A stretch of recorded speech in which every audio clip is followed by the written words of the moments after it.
আসসালামু আলাইকুম, নাসিফা কিচেন আপনাদের অনেক অনেক স্বাগত। তো আজকে আমার দুপুরের লাঞ্চের মেনুতে কী ছিল দেখুন। পুঁইশাক চিংড়ি দিয়ে আর রুই মাছ ভাজা আর স্যালাড আর ভাত। চলুন রেসিপিটা শেয়ার করছি আপনাদের সঙ্গে, দেখতে থাকুন, কেউ স্কিপ করবেন না। তো প্রথমে আমি কিছুটা পেঁয়াজ লাল করে দিয়ে দিলাম, আদা রসুনের পেস্ট দিয়ে ভালো করে কষিয়ে নিচ্ছি।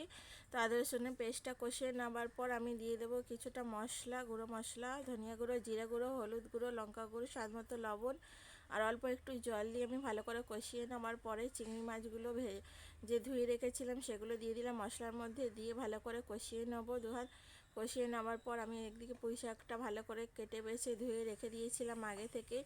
তো দেখুন মশলাটা কষিয়ে নেওয়ার পর আমি দিয়ে দেবো ওর মধ্যে পুঁই শাকগুলো।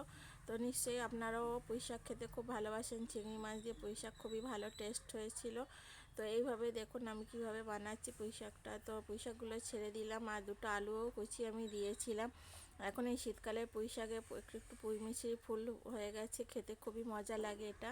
তো দেখুন এইভাবে একটু একটু আলতো হাত করে আমি কষিয়ে নিচ্ছি আর ঢেকে ঢেকে কষিয়ে নেবো ভালো করে। পুঁই শাকটা না কষালে খেতে টেস্ট হবে না খুব একটা। তো দেখুন এইভাবে ঢাকা দিয়ে দিয়ে কিছুটা জল ছেড়ে দিয়েছি, অল্প জল দিয়ে আমি ভালো করে সেদ্ধ করে নিচ্ছি। তো তৈরি হয়ে গেল আমার পুঁই শাক চিংড়ির এই রেসিপিটা। আর কিছুটা রুই মাছ ছিল, স্বাদ মতো লবণ আর হলুদ গুঁড়ো দিয়ে আমি রুই মাছগুলো ফ্রাই করে নিচ্ছি, এভাবে ফ্রাই করে বার করে নেবো। তো ভিডিওটা যদি ভালো লেগে থাকে আপনারা একটা লাইক শেয়ার কমেন্ট অবশ্যই করবেন, আমার ফলো করবেন পেজটাকে আর সাবস্ক্রাইব করে দেবেন। আল্লাহ হাফিজ।